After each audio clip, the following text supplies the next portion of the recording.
maj här. Ja, mina damer och herrar, nu ska vi öppna årskonferensen för Schillerinstitutet. Idag är den 30 mars och vi välkomnar alla gäster här idag. Snart kommer Helga Zepp LaRouche tala till oss här. Kvart över, och hon är redan inkopplad. Men jag vill gärna hälsa välkomna olika personer här. Vi har bland annat Raid från Irak som sitter där. Välkommen. Ja. Och bredvid honom är Hussein Askari som ska tala. Och sen har vi Johan här också. Vilket kul att Johan kommer hit. Johan Lundqvist. Och här är Mats Lönneblad som är känd från olika kampanjer för bankdelning och för bankrättsföreningen. Och som han leder sedan många år tillbaka. Ja, 30 år. Så att Mats har vi jobbat med i många år i frågan med bankdelningen. Och att få en lösning och få stopp på spekulationspolitiken. Så att och han har just fått in en viktig artikel i Sundsvalls tidning om bankdelning. Han tar upp de här sakerna. Och det är en regional viktig tidning som gör att vi har fått ut debatten på det sättet också. Så att det här är många som är här idag. Och ni får presentera så småningom. Andra talare som är här är Kjell Lundqvist och Elias Dottermar. De kommer presentera sig själva sen när de kommer upp på talarlistan. Men jag ville mest ta upp det här därför att vi har tanken med den här konferensen. Den heter ju fred utan visioner funkar ej. Och den idén är ju alltså att det räcker inte med att bara vara snäll och vara för fred och så vidare. Vi måste ha någon plan för framtiden också. Utan planen finns ingen chans att ena folk. Och det är det som vi kommer att ta upp på olika sätt. Så att dels kommer vi ta upp Helga för den allmänna bilden om det här. Och sen så har vi Elias som kommer att tala om ungdomarna. Ungdomen behöver veta om det här, hur vi ska bygga Sverige. Och sen kommer Hussein Askari prata om hur vi ska samordnas med hela den internationella bilden. Om hur man kan bygga världen i en värld som redan har förändrats. Man kan säga att vi är faktiskt lite på väg att få den här förändringen. Att få en fred med visioner som funkar. Och den håller på att byggas. Och sen till slut så kommer Kjell också tala om hur vi ska ha en vision för Sverige. Och det är verkligen det som behövs i Sverige. För det är ingen som pratar om visioner, det är bara krig just nu. Olika elände. Så att vi ser fram emot att ha de här talarna. Och sen kommer vi ha mycket tid till diskussion också. Och vi kommer även kunna samlas efteråt och äta en bit mat tillsammans. Vi kan fortsätta diskussionen. Ni alla välkomna att komma på detta. Så, välkomna allihopa. Ja. Varje fråga om det får man kan ta bilder eller filmer. Nej, man får bara ta bilder fram emot här. Och det kan vi ha så att de som vill ställa frågor, de får ställa dem här framme så att man kommer med i kameran. Annars, alla som inte vill vara med på kameran, de får hålla sig bakom kameran. Och då är man automatiskt inte med i kameran. Och jag tror att jag ställt in kameran här så också. Här syns man. Man ser det som här. På det sättet så. Men om du vill vara med och debattera så kommer ni vara med i inspelningen. Och då är det viktigt att ni säger dels att ni hörs när ni pratar i mikrofonen och dels att ni kommer med på kameran då. Så att det är det som vi har. Men annars får man ju diskutera så mycket man vill i korridorerna här och så vidare.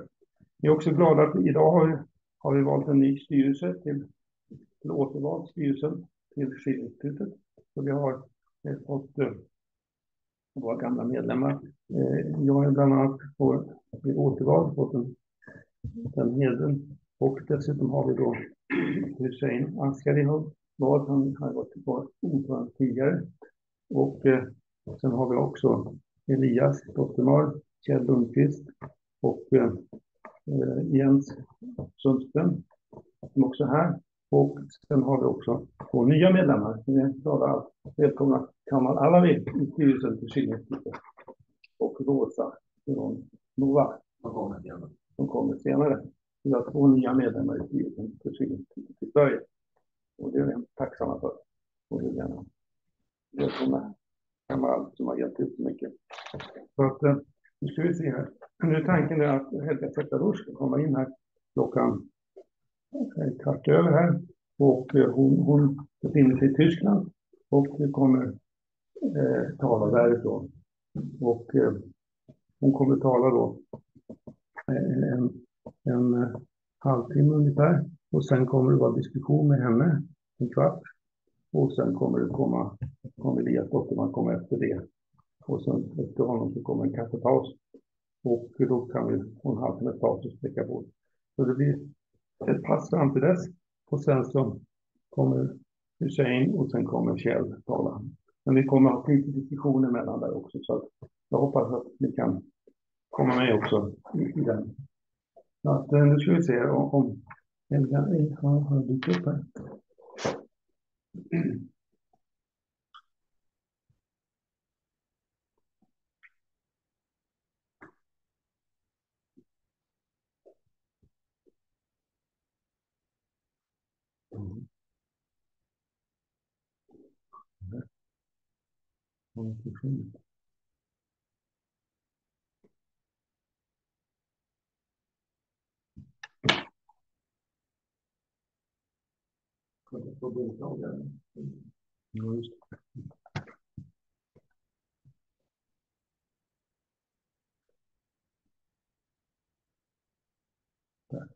Hon har inte kopplat på.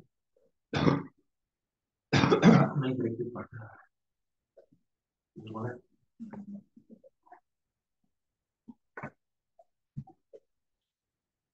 Det är sommartid här. Vår klocka går lite fel. Helga will need 1 minute. Okej, very good. Okej, welcome. 1 minut, okej. Ja, så att, men det är programmet där i alla fall. Och som sagt... Man kan schnell meine Bürste.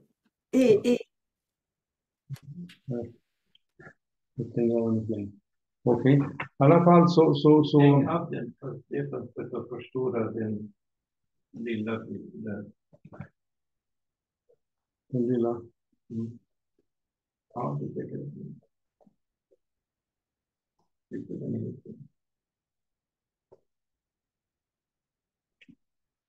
Du menar den? Nej. Det är... Jag vet inte vad Göra den. Inte den? Jaha, den kan man inte flytta till. Nej, alltså. Rikta själva skärmen. Tryck på den och flytta den lite. Dra den ner. Dra den någonstans. Till vänster. Andra hållet. Ja, kan du inte förstå det? Jo, kan man göra. Det tar in.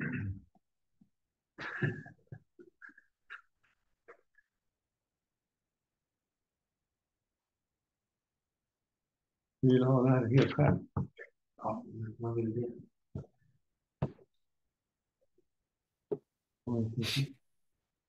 Ist das ein virtuelles? Hello? Hello. We are ready here.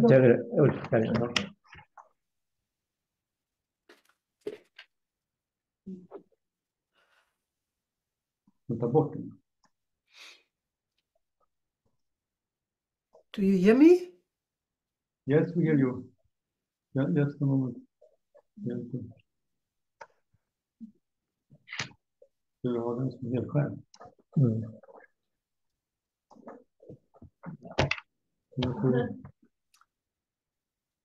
Jag tror man tar in den här. You have to put it on speaker view. Speaker view också. Top right. Ja, den är på Is that you and you click on it. it? It is on speaker view, but it's too small.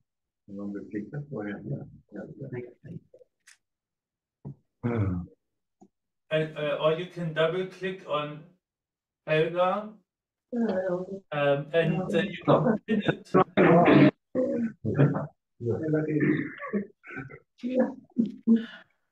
Hello, hello, Helga.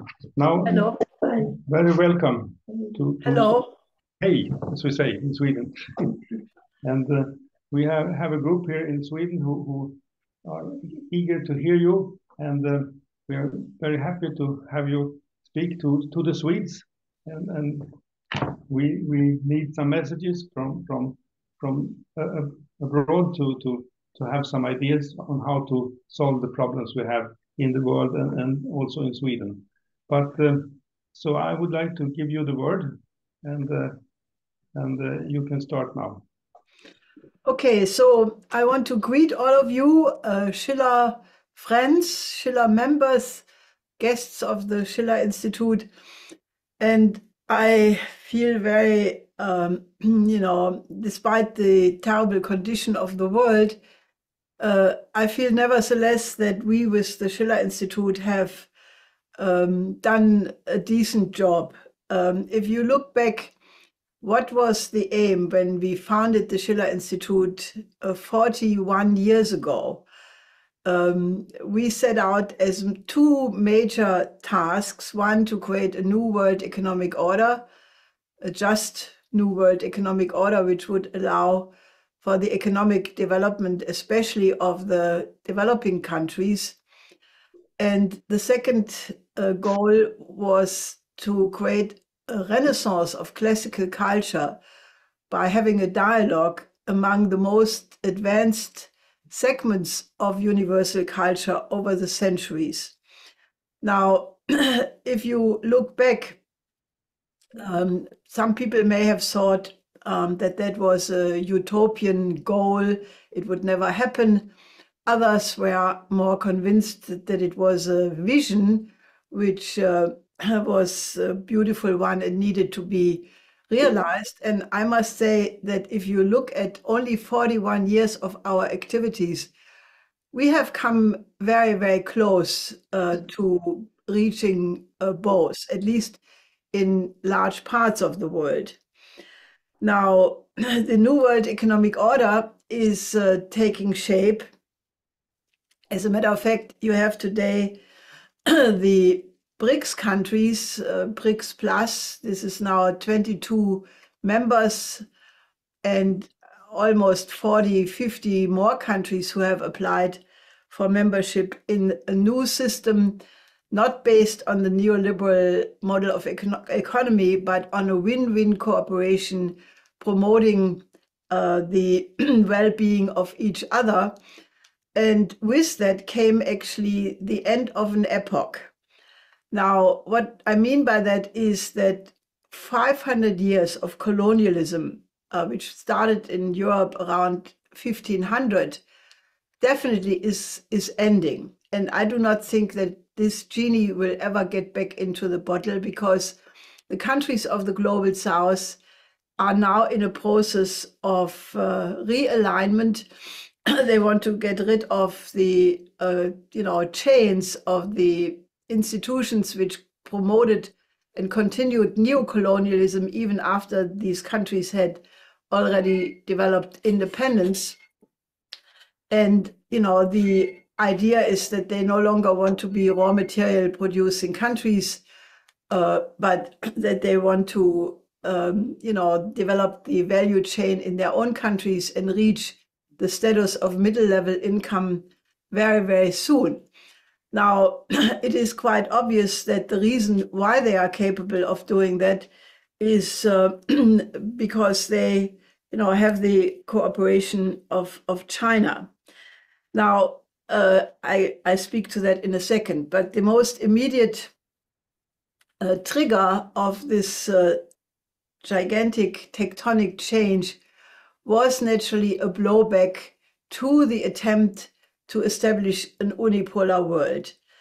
Now, in 1884, this was the year when the Schillerinstitutet was founded. That was also the year where Lyndon LaRouche, my late husband, made a very visionary prognosis. Namely, he forecast that if the Soviet Union would stick to their economic policies they had at that time, rejecting his offer of the Strategic Defense Initiative and to move into a completely new paradigm, that they would collapse within 5 years. And, as we know, this happened with the revolutions in Eastern Europe, in East Germany, the peaceful revolution in East Germany in particular. Finally, the Berlin Wall came down. And at that time, there was an incredible chance to create a new world economic order. And we proposed at that point first the productive triangle, which was the idea to unite the territory between Paris, Berlin, and Vienna, and then extended it a little bit later to the Eurasian land bridge. But, that beautiful vision was not picked up because of geopolitical aims, despite the fact, that this was the chance, what we called the star hour of mankind, the possibility to create a completely new peace order for the 21st century. And promises were given very clearly to Gorbachev and Shevardnadze not to extend NATO 1 inch to the east.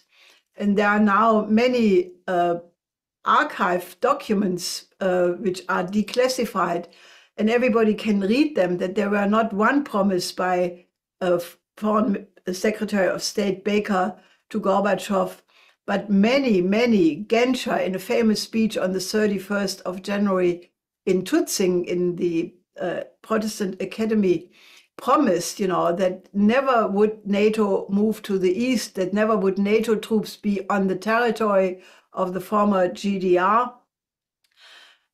So there is no question that there was an absolute many, literally dozens and dozens of discussions where the promise was made not to move NATO 1 inch to the east.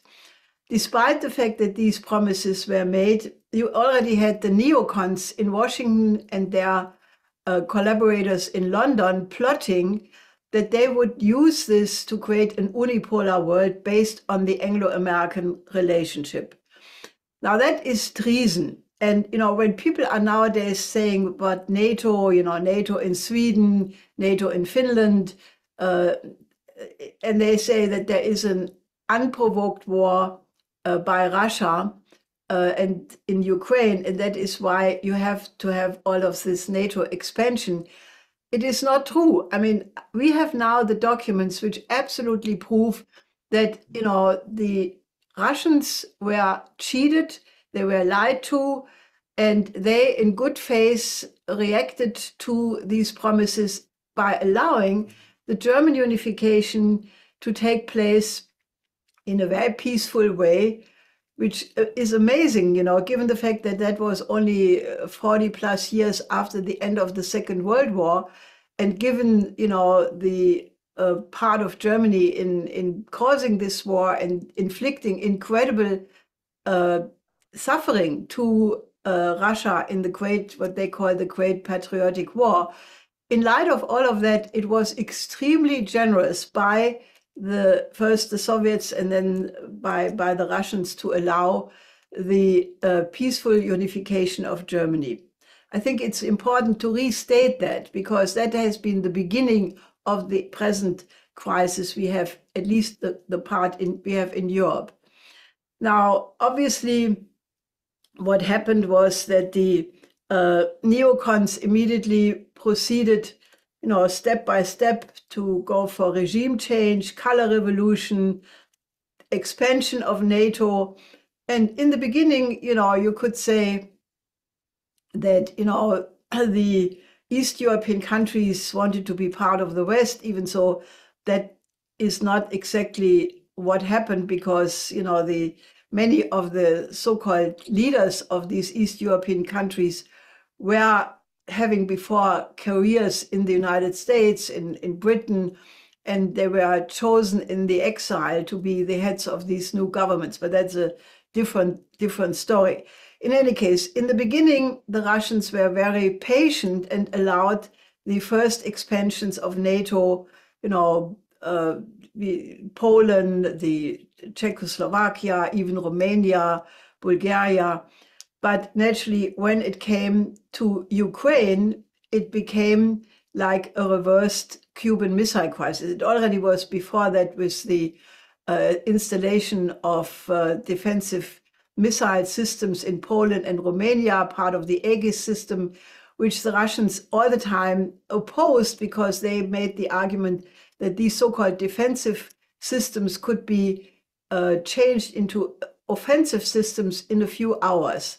So they protested, and they all the time said that there is a red line they cannot allow to go beyond. Now, with the Maidan, which was a coup orchestrated by the Anglo-Americans, Victoria Nuland bragging, that the State Department spent $5 billion on Ukraine alone. They played a big role in it. I only want to touch upon it to remind you, because nowadays the Maidan is being characterized as a peaceful expression of the democratic will of the people. But we were so close to the situation that we can testify as time witnesses that it was a coup orchestrated by the West. And then, in the beginning, the Minsk I and Minsk II would have been possible to solve the problem by giving a larger autonomy to the East Ukraine, by allowing the Russian-speaking people to have autonomous rights, being part of Ukraine.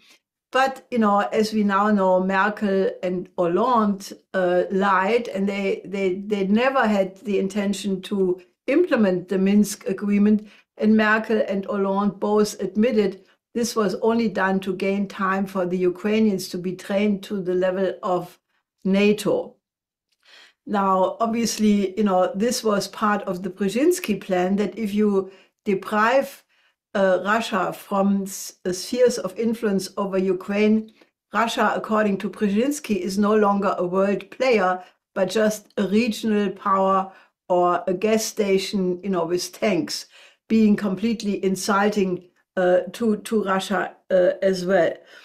Now, in the meantime, the NATO borders were extended more than 1,000 kilometers to the east, and the sixth expansion being Sweden and Finland.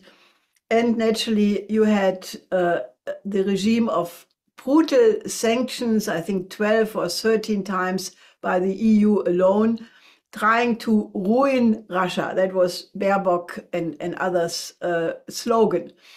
Now, the sanctions, including the weaponization of the dollar, stealing 300 billion of assets from Russia, 9 billion from Afghanistan, many other billions from other countries like Venezuela and others, that led to a situation where the developing countries, looking at all of that, all of a sudden, realized, what is happening with Russia and with Ukraine is very much like what happened with colonialism in respect to themselves.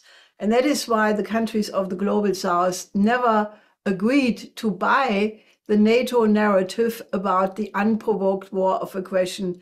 And they always remained neutral, sticking to their position in the tradition of the non-aligned movement. Now, basically, when this whole thing exploded, the blowback was gigantic.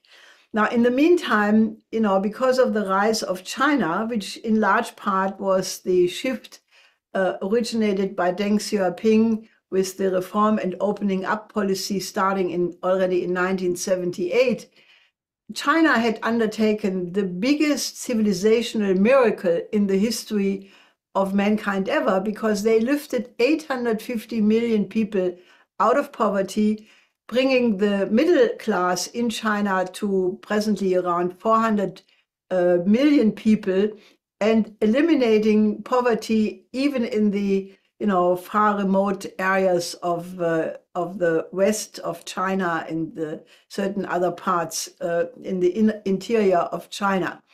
And because of that, and because Xi Jinping announced in September in 2013 the new Silk Road, which was very much resembling what the Schillerinstitutet had promoted in 1990, 91 with the Eurasian land bridge.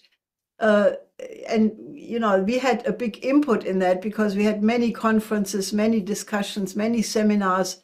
In any case, China was the only country which responded to these ideas. And when Xi Jinping initiated the new Silk Road in 2013, that started an incredible transformation, because for the first time, the countries of the Global South could ally with China and have own development projects, many development corridors, industrial parks, development of agriculture. So that basically, you know, when the blowback occurred against the unipolar world, or the attempt by the Anglo-Americans to establish an unipolar world, there was already the seed of multipolarity in what became the BRICS Plus, so that now you have a situation where the absolute majority of the world population, about 85%, are absolutely determined to create a new world economic order based on justice, based on the 5 principles of peaceful coexistence, based on the United Nations Charter. So that process could be, you know, good and just develop, you know, except that the forces of the old system, the neoliberal system, don't want this to happen, because they want to keep control over, you know, what they think is their rightful position to set the rules, to keep an unipolar world, even if that unipolar world does no longer exist. Now, the next shock came with the election of President Trump in the United States, because Trump, being a victim of the unipolar faction of the deep state in his first administration, completely changed the agenda, changed the table. And he set out to normalize relations with Russia. Now, that is not all, you know, just for humanitarian motives. As you can see, you know, Trump has a different conception of US strengths, make America great again. And, you know, that also implies, you know, to maybe occupy Greenland, if need be militarily, occupy Panama, if only through BlackRock owning the ports and taking them away from some Chinese influence, maybe attach Canada as the 51st country of the United States. So it's not all nice, and it may not be what we want, you know, and we never said that we have, that we think that Trump is anywhere close to what we say, except certain principles like normalization with Russia, which we naturally support, because anybody should be happy that the 2 largest nuclear powers have a decent relationship with each other. But naturally, you know, that was regarded as the absolute mortal threat to the underpinning control of the special relationship between the United States and Great Britain. And this special relationship, that is what carried the unipolar world attempt, or the attempt to impose a unipolar world system, because this was finally the success of the British Empire, which they had never given up from the very moment the American War of Independence declared the independence of the American Republic. And the War of Independence had been the first anti-colonial war in history ever. This was emphasized by President Suharto and President Nehru at the first Bandung conference. They said, look, America indeed conducted the first anti-colonial war ever. Now, the British, on their side, had never given up the fact that they lost the, in their view, the most important colony, namely the United States. And they always tried to reconquer it, first militarily through the War of 1812 and the Civil War, And then finally, they realized they could not win it back militarily, so they decided that they had to corrupt the American establishment to adopt the model of the British Empire as the basis for the unipolar world, and then run the world together based on this special relationship between Great Britain and the United States. Now, when Trump won the election, and he knew perfectly well the British role in the sabotage of his first administration with Russiagate, he now set out to get back at them and eliminate the deep state by essentially, appointing a number of people like Tulsi Gabbard for National Defense Director, like Kash Patel as head of the FBI, like the new head of the CIA, and some others, and basically releasing the documents of the Kennedy assassination and Russiagate, and all of this is now being subject to being investigated, and the culprits are looking potentially at jail sentences. Many of them have been lifted their security clearance already. So there is a state of war inside the US administration. And now comes along, the not so nice side of the Trump administration, and that is that they have never broken with the Zionist lobby, with the Christian Zionists in the United States, and because of that, with Israel. And Israel, as we know, unfortunately, is committing since more than almost 1.5 years now a war of genocide against Gaza, against now increasingly the West Bank. And naturally, this puts it at odds with anybody who is upholding the rule of law, if you mean anything by these words.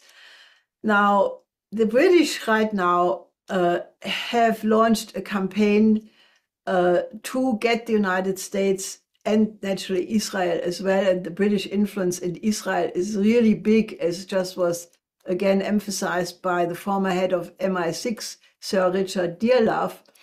And they want to get the United States to make war against Iran. Now, this is a very hot situation, very dangerous. And, if you look at it, the United States is right now gathering about 7 B-2 stealth bombers in the Indian Ocean base Diego Garcia. They are putting their refueling planes. They are also sending aircraft carriers, altogether 3 aircraft carrier groups into the region. And, there is mounting talk about that the United States should wage war against Iran.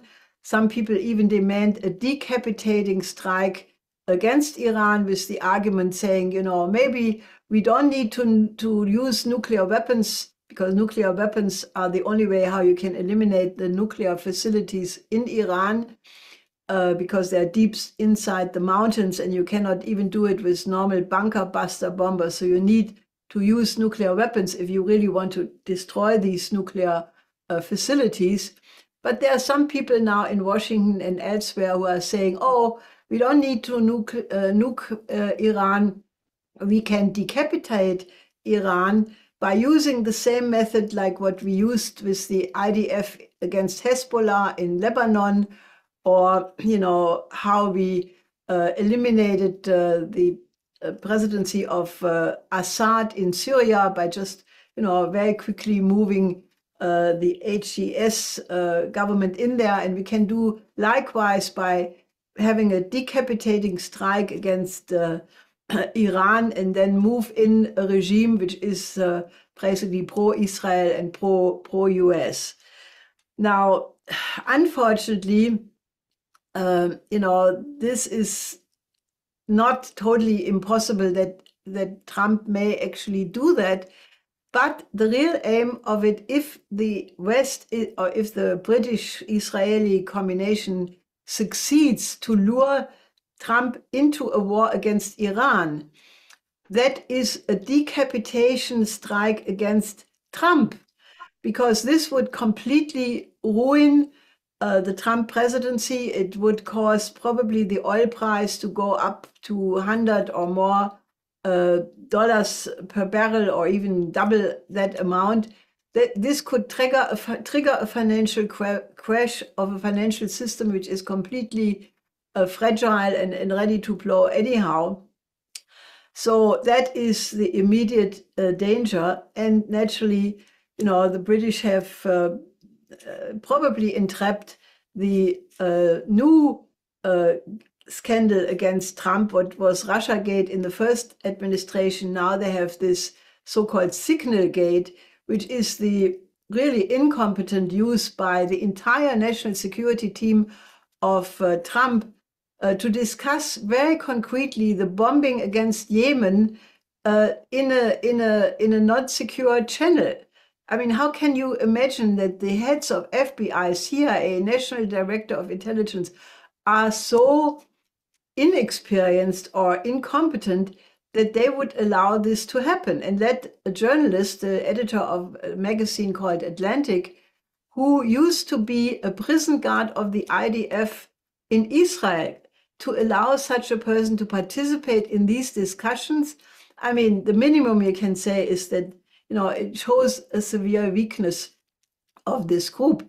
But naturally, this is now being exploited to the hilt to try to oust exactly these people, Kesh Patel, Tulsi Gabbard, and some others, to blind Trump and basically do to him in the second administration what they were relatively successful in doing in the first one. So this is ongoing. This is hot, hot, hot. It could come to a war in Iran. That would throw the world into a terrible crisis. And I mean, we must do everything possible to discourage that. But that's unfortunately not the only problem, because in the meantime, the Europeans, rather than being happy that there is a rapprochement between the United States and Russia, which is still going somewhere, there's still hope that this could succeed. They decide to sabotage it and prolong the war in Ukraine by creating a coalition of the willing, by promising to send long-range weapons to Ukraine, manipulating Zelensky to sabotage de facto the potential of a peace agreement between the United States and Russia, and at the same time go for an unprecedented militarization of the European Union, of Germany. Ursula von der Leyen is intending to spend 800 billion euro for rearming Europe. She is really intending to do that. And in Germany, the new government used a trick using the 2/3 majority of the previous already voted out parliament to change the constitution to allow practically a loosening of the debt brake to create limitless money for militarization of Germany. Now, this is terrible, and the whole world is shocked that Germany, only 80 years after the Second World War, would engage again in a militarization and send tanks against the Russians. This is absolutely ruining the reputation of Germany in the whole world, but it is also obviously potentially making Germany the target if it comes to a war involving Russia, and nothing of Germany would be left, nor of any other country which would be part of this. So we are in an incredible situation. The mechanisms are known. This is exactly what Hjalmar Schacht did with the war machine of the Nazis. This is a money creation outside of the regular budget. It used to be called MEFO bills, and now the mechanism is, basically this creating extra budgets and basically doing the same thing what was done 80 years ago. So if you look at this picture, the question actually is, where is the way out? Now, we have said from the very beginning at least when the special military operation started in February 22, I immediately said that this has reached now a point in world history where you cannot solve problems on a regional basis or on national issues, but you have to move the whole world into a completely new paradigm. And the new paradigm has to do exactly what the Peace of Westphalia did in 1648, when the war parties realized after 150 years of religious war that a continuation of that war would lead to nobody enjoying the victory because everybody would be dead. Now, in the age of thermonuclear weapons, if any nuclear weapon ever is used, it is the logic of the difference between nuclear war and conventional war that all weapons will be used, and that in all likelihood will be the end of civilization, end of mankind. And that is why we absolutely have to appeal to reason and tell people, we have to find a new paradigm like the Peace of Westphalia, based on the interest of all parties. Because if you leave out only one country, let it be Russia, let it be China, North Korea, Iran, it will not work. You have to establish a new security architecture which includes the interest of every single country, the security interest, but also the development interest. And this is why I wrote these 10 principles, which contain the most important principles for such an architecture, but especially, what are the ideas about humanity and why can we be hopeful that this can be realized.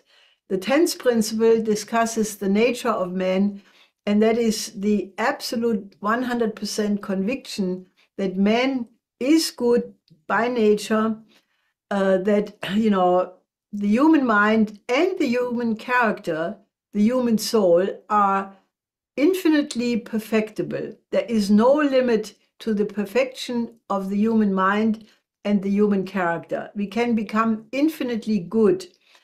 And the fact that there is still evil in the world, is just a reflection of a lack of development, and that means that you can overcome evil through development. Now that has to be put on the agenda immediately. We have to have a conference organized by either the BRICS or by the UN General Assembly or some other body which we can choose, and to start to discuss these issues and move the world in this direction. Now, we are not the only ones who are thinking this way. This is why it's not just a utopian wish.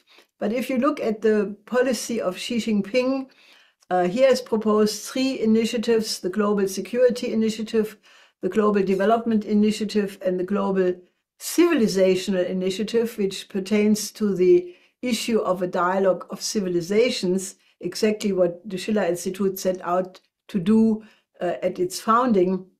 And President Putin recently has said that he believes that because of the military victory on the battleground in Ukraine, there is now the chance to create a European and even global security system. So at least Russia and China and many of the other BRICS countries are already thinking in the direction of such a new security architecture. And that is why I absolutely think that we absolutely can convince the Europeans to go in this direction, to abandon the ill-conceived, terrible, dangerous, and wicked NATO expansion strategy and replace it with such a new architecture.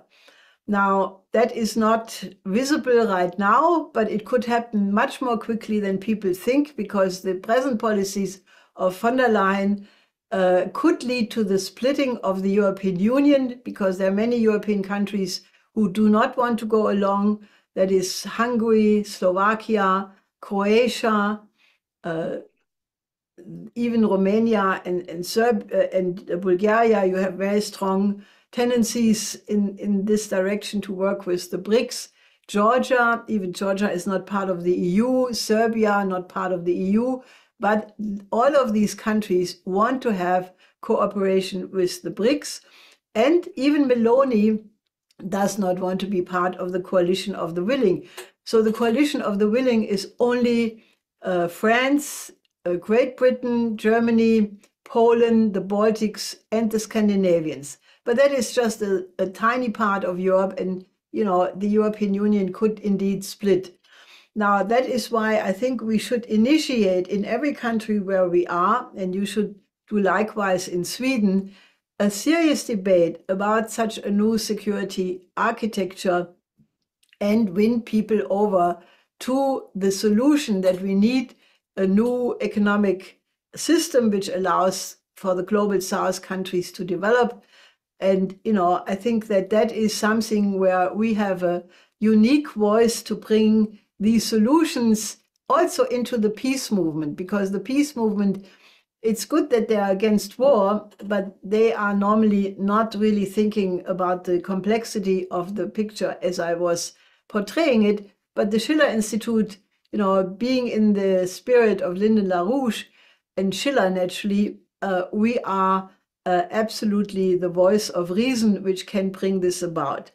So that is where we are at. So you have a lot to do, and I wish you a lot of success in bringing Sweden back to the camp of humanity that is out of NATO.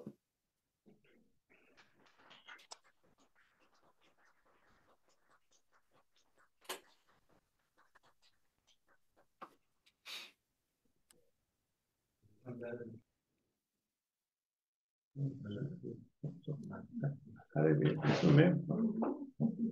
Så.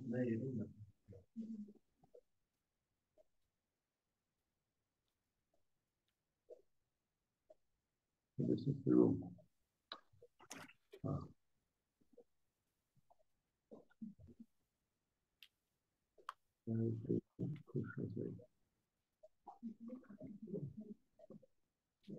So, very welcome. And thank you for this message. And for sure, we are working on this. We have organized together with many others.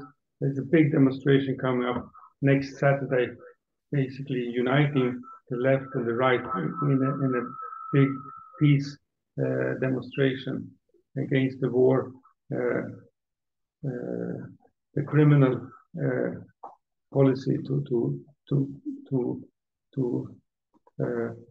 rearm Sweden and Europe with these tremendous amounts of money that they pour in from European Union and also here in Sweden. So now we have a few minutes, and I would like to invite our guests and others to ask questions to Helga, and please raise your hand or step forward here in our room here in Stockholm. You are I will invite you to come forward here to speak here in the microphone which is on the table here. Ingen som har räckt upp handen där.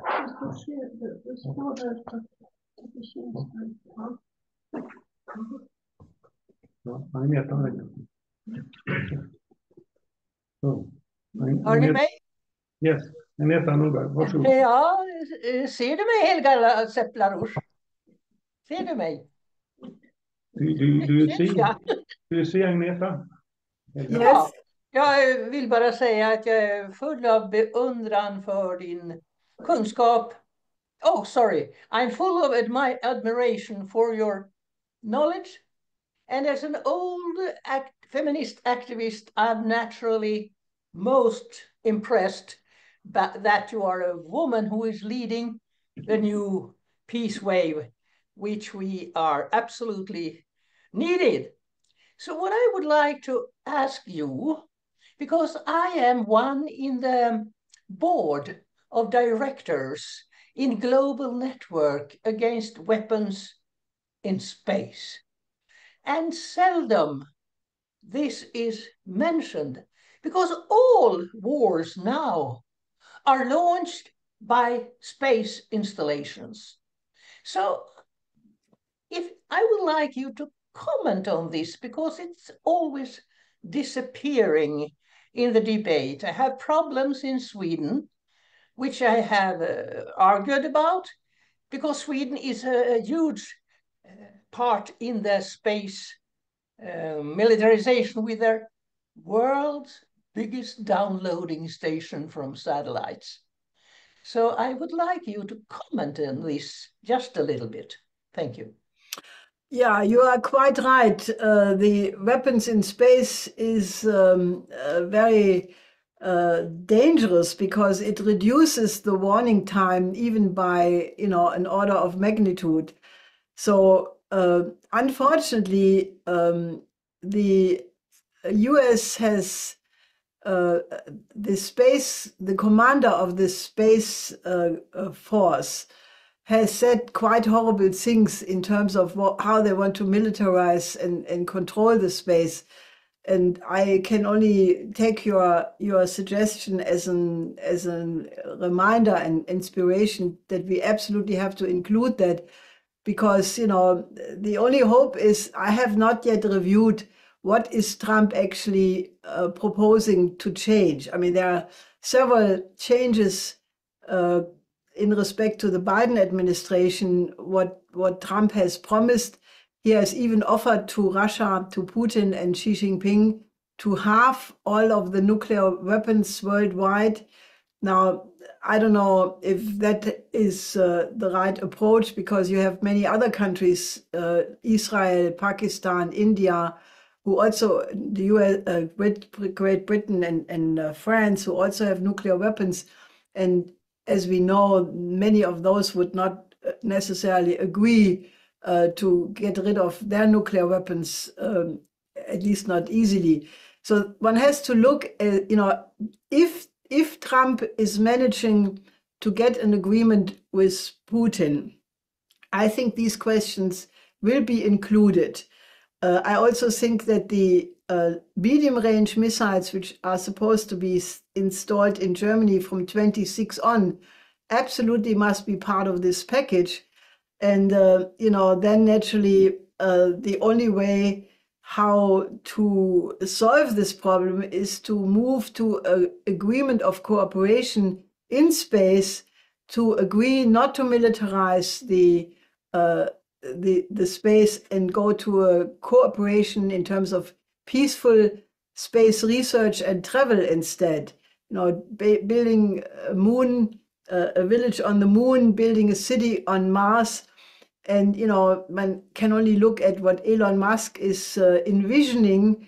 He even mentioned the German rocket pioneer, Kraft Erika, who is a fantastic visionary person in terms of what should happen in space. So I cannot answer your question in a satisfactory way, because I frankly have not really looked at that part. Is there a change in the US military policy towards space visible because of what Elon Musk is saying, or is it the same?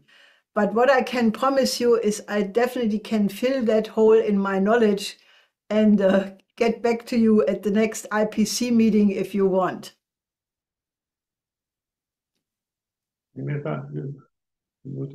Thank you very, very much. Okay, very good. I think you can stretch you with one more question here, if you wants to put the question, or you at least said you wanted before. Yeah. Ja. Okay. Hade du några frågor? Okej. Sätter man här, va? Ja. Here's microphone. Okay. And here are old friends from the IPC meeting, so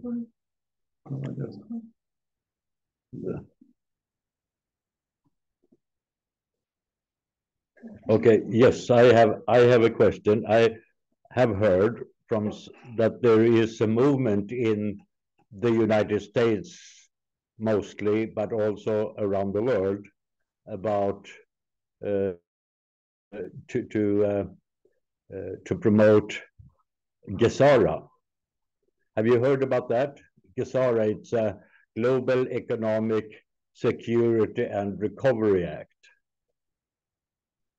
Do you know about that? No. Okay. You can explain it.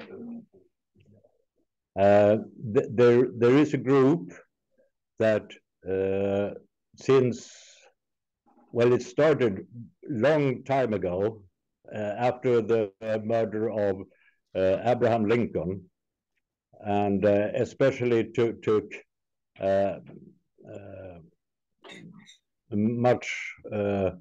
much more effort to move into this phase after the murder of John F. Kennedy, and it was actually planned to come into reality in 2001 at 9/11, but something else happened then, and now there is a group that has worked on this for a long time, and it's a total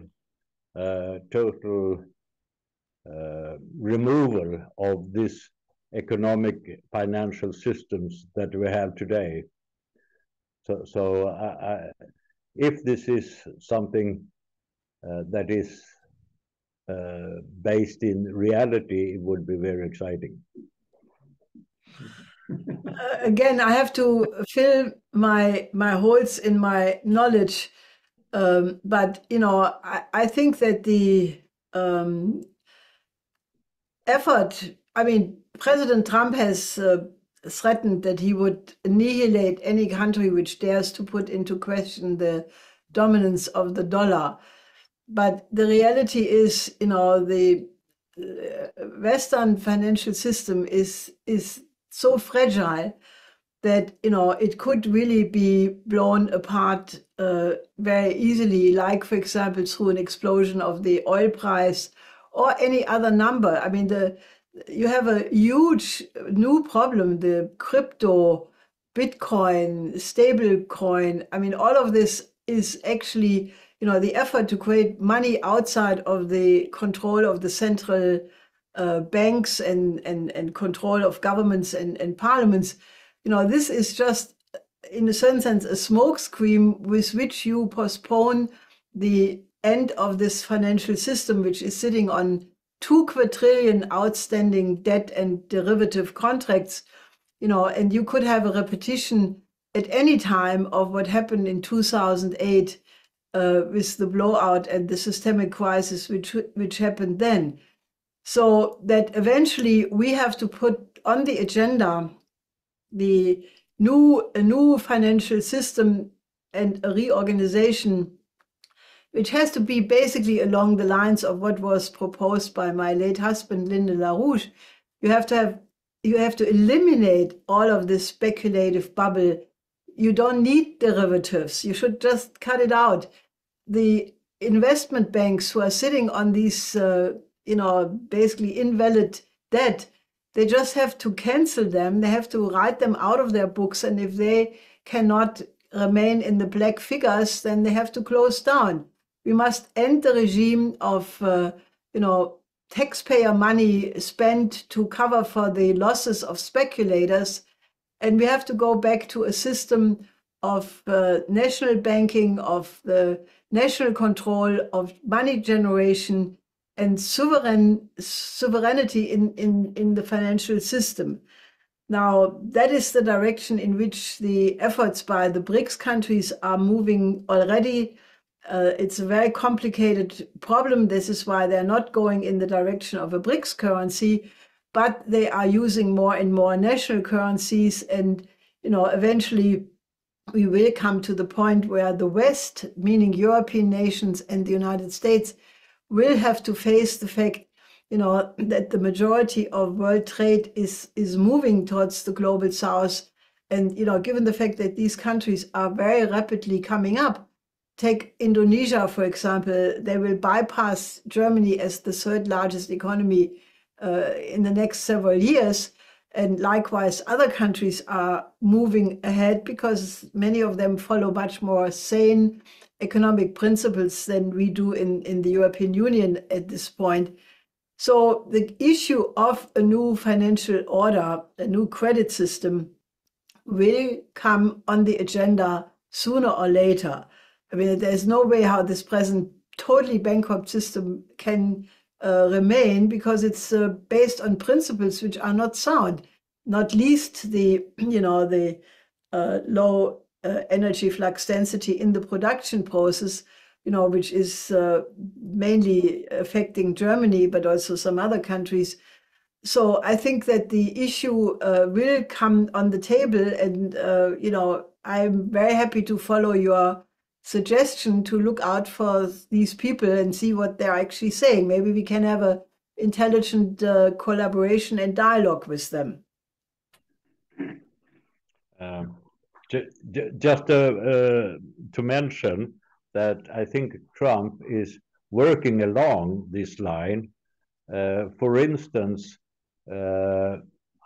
IRS, Internal Revenue Service in the United States, is actually illegal since the Federal Reserve is a private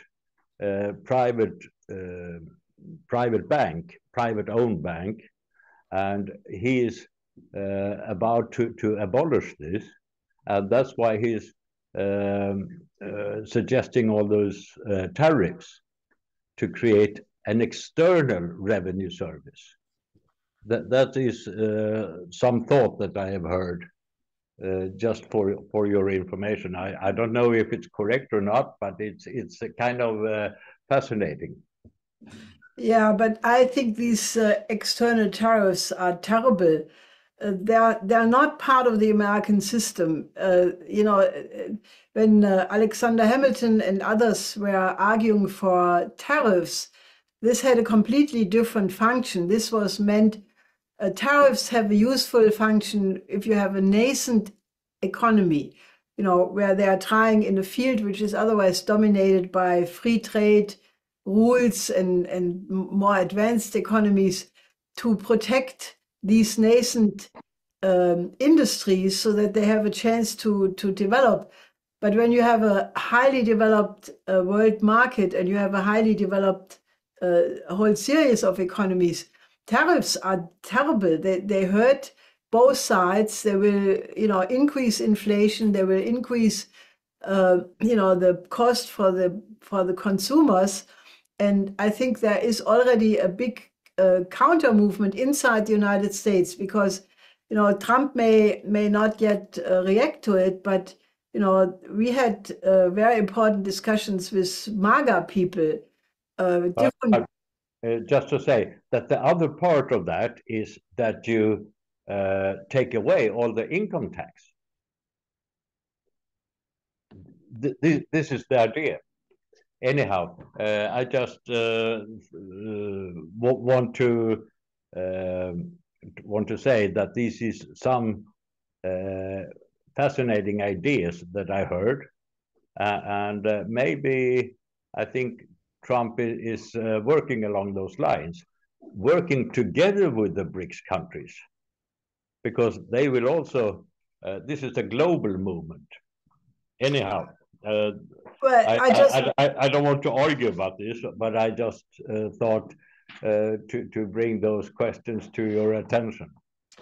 I will definitely look into it, but let me just finish my argument, which is, I think, relevant for the strategic assessment where we are. And that is that, only 2 months or a little bit more than 2 months after Trump came into office, there is already a growing unrest among his own supporters, among the MAGA people, because they look at this and they say, Trump came in and he promised he would end the wars. He would, not begin new wars and end the wars which are there. And now he's bombing Yemen. So people are very upset. And the same people also do not like the idea that there could be a possible war with Iran. And they also, are very critical to the fact that the economic situation in the United States is not improving since Trump came in. So, the blowback of these mistaken economic policies could be very devastating to Trump's chances to succeed in what I regard is the most important aspect, and that is if he manages to get peace with Russia. I think he has won incredible merit for mankind, because when you are dealing with a highly complicated strategic situation, you have to concentrate on that which is the most dangerous, and that the most dangerous is that the two largest nuclear powers accidentally or intentionally end up in a global war. That danger is the most important issue, and if Trump succeeds in eliminating that, then the rest we can work out, because we can live. If the war comes, nuclear war comes, we do not live, and therefore everything else is mute. Yeah. Thank you, Helga, so much for this contribution to our conference. I also wanted to tell you that in our room here, we have also Mats Lönnblad, who is an old fighter against the banks since they stole his companies and all the friends. And also, he has now, in just the last week, was able to put an article for Glass-Steagall in an important regional paper in Sweden. So now we have a public debate in Sweden in the media for Glass-Steagall. So we're very happy with his achievements. So he is also here in the room. So we all follow you very much, and as you hear, people are old friends. You see them from the International Peace Coalition, and we thank you so much for this contribution to our conference. Very nice to be with you. Thank you. Bye bye. Thank you. Bye bye.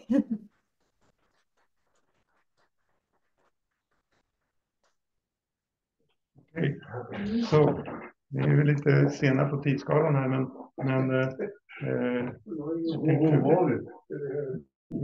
jag tänkte låta Elias komma igång här nu, lite sent så. Jag kommer inte ha en halv. Jo, men vi kan skjuta på det.